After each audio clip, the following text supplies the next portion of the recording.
Didukung oleh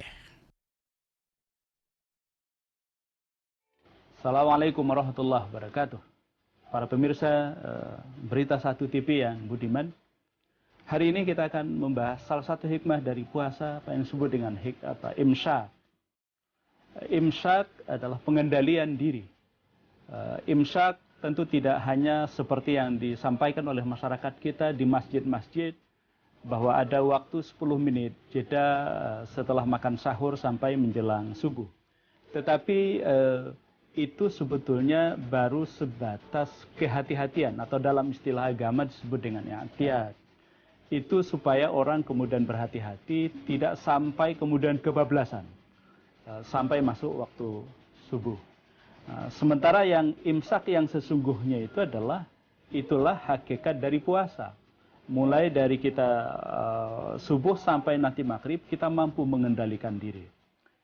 Para pemirsa yang budiman, setidaknya ada 3 oleh Al-Quran disebut sebagai simbol-simbol nafsu yang mesti kita kendalikan. Dengan Ramadan itu kita kemudian bisa mengendalikan itu. Pertama, oleh Al-Quran disebut dengan amaratum bisu, sebuah kecenderungan untuk orang melakukan kejahatan secara terus-menerus. Kemudian orang merasa bangga melakukan kejahatan itu. Nah, orang yang penuh dengan amarah bisu ini memang agak sulit untuk kembali. Karena apa? Dia di samping ada kebiasaan berbuat salah, tapi juga ada kebanggaan. Nah, itu yang pertama. Nah, yang kedua, Al-Quran menyebut nafsu yang harus kita kendalikan itu yang disebut dengan nafsu lawamah.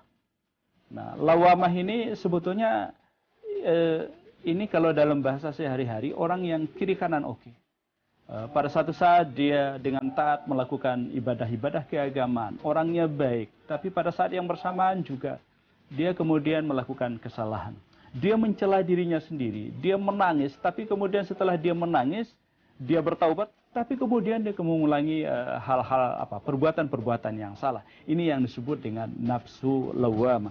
Tetapi ada yang ketiga, dan ini yang direkomendasikan Al-Quran, disebut dengan nafsul mutmainnah.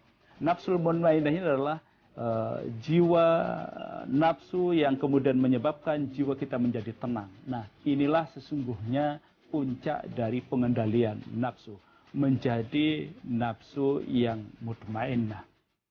Dalam Al-Quran Allah menyebut dalam surah Fajar misalnya ayat 27 sampai 30 menyebut irji'i ila radiyatan mardiyah fadakhuli jannati. Orang-orang yang jiwanya tenang itu kemudian oleh Allah dipanggil sebagai hamba yang memiliki kejiwaan yang tenang, dan pada akhirnya nanti mereka akan masuk surga. Para pemirsa yang berbahagia, mudah-mudahan Ramadan ini mengantarkan kita menjadi manusia-manusia yang bisa mengendalikan nafsu menjadi nafsul mutmainnah.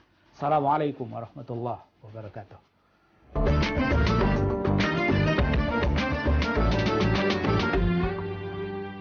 didukung oleh